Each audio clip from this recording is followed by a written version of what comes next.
Operation Sindoor ఉగ్రవాద నిర్మూలనపై మన దేశ వైఖరిని వివిధ దేశాలకు వివరించి వచ్చిన అఖిలపక్ష పార్లమెంటరీ బృందాలతో మోదీ ఇవాళ సాయంత్రం భేటీ కానున్నారు. కేంద్ర ప్రభుత్వం ఎంపిక చేసిన 7 అఖిలపక్ష బృందాలు గత నెల 21 నుంచి ప్రపంచంలోని 32 దేశాల్లో పర్యటించాయి. 4 బృందాలకు అధికార ఎన్డీఏ కూటమి ఎంపీలు సారథ్యం వహించారు. కాంగ్రెస్, డీఎంకే, ఎన్సీపీ ఎంపీలకు చెందిన ఒక్కో బృందం పర్యటించాయి. అక్కడి ప్రతినిధులను కలిసిన ఎంపీల బృందం ఉగ్రవాదానికి మద్దతుగా చేపడుతున్న పాక్ చర్యలను వివరించారు.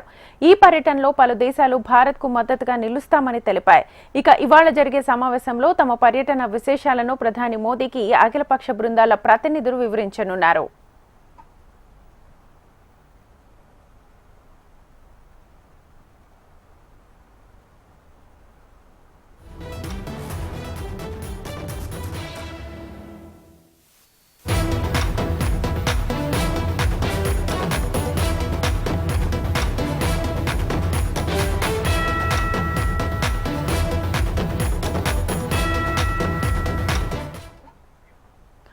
ఆపరేషన్ సింధూర్ ఉగ్రవాద నిర్మూలనపై మన దేశ వైఖరిని వివిధ దేశాలకు వివరించి వచ్చిన అఖిలపక్ష పార్లమెంటరీ బృందాలతో మోదీ ఇవాళ సాయంత్రం భేటీ కానున్నారు. కేంద్ర ప్రభుత్వం ఎంపిక చేసిన 7 అఖిలపక్ష బృందాలు గత నెల 21 నుంచి ప్రపంచంలోని 32 దేశాల్లో పర్యటించాయి. 4 బృందాలకు అధికార ఎన్డీఏ కూటమి ఎంపీలు సారథ్యం వహించారు. కాంగ్రెస్, డీఎంకే, ఎన్సీపీ ఎంపీలకు చెందిన ఒక్కో బృందం పర్యటించాయి.